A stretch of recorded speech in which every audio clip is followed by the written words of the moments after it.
this talk is about, it started to be why you need a terrifying goal, and I changed the name to why I needed a terrifying goal.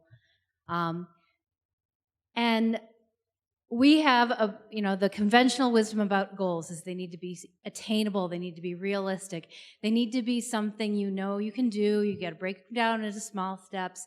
You don't have to do everything all at once, right? That's what we always hear, right? Wick, wick, right? But sometimes taking the stairs instead of the elevator or parking a little farther away just isn't enough to feel very motivating. If you feel stuck, it's hard to rally around the stairs instead of the elevator. I was stuck.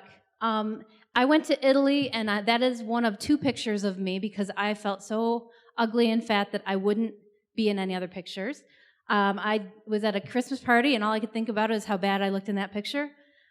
And I heard about normal people doing triathlons, not just the freaks that I remembered from the Sylvania triathlon that went by my house.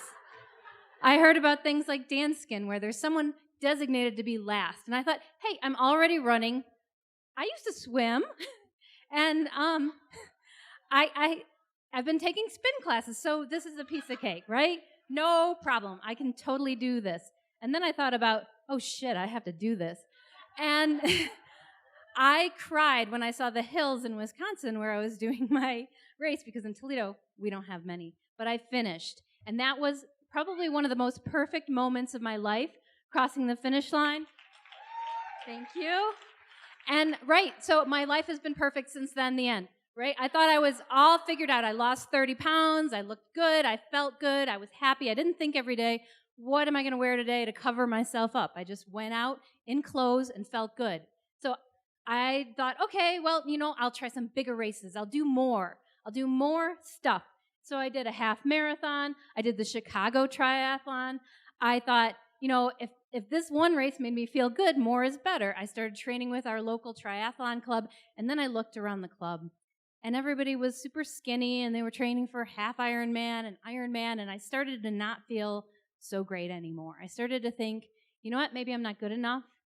And then I was working on a PhD, and I got to the point where I was working on my dissertation. I thought, you know what, this triathlon stuff isn't that important. I can do a sprint now and then. I don't have to make it my whole life. So I let it slide. I let myself slide. I did a sprint every now and then. I did a race here and there. I kept doing the same kind of races and training them for them in a kind of half-assed way. I at times got slower and slower every year, but I was still doing it. I was still having fun, but, I don't know if any of you are Anne Lamott fans, but K-Fucked was playing in my head all day long. You're great. Nobody knows how great you are. You are such a piece of shit. You never are going to ever accomplish anything in your life. You should just quit. So I decided I rejoined Team Toledo. You know what? Nobody said, hey, you're fat, get out of our club. They accepted me. I'm right in the middle of that picture. You can see the dark hair. I'm the only one with lots of dark hair down in that picture. So I started getting to know this triathlon coach in my club who was running the all-women's bike ride, and thought, hey, she's pretty cool. She's done 5 Ironmans. Maybe I can learn something from her. So I started training in her basement in the wintertime. All winter long, I was riding my bike in this crazy woman's basement with all these other crazy people, sweating for 3 hours sometimes. That was the longest. And having fun again. You know what? Having fun is pretty great. We have a goofy club. This is us doing the Spaceballs 5K, which was sort of a virtual 5K that we did. There's a guy there dressed as the C-3PO lady robot person from that movie. Can't remember her name. And then I looked back at all those races that I thought were not good enough, and looking at my pictures, I had fun. I was training with friends. I was running with friends. I was going out on bike rides with my husband. It wasn't like I wasted all those years. I had a good time. And you know what? You guys are all pretty fun too, and I've gotten to know so many people through all the things I've been doing. So, I've been looking for magic for so long, and there is no magic.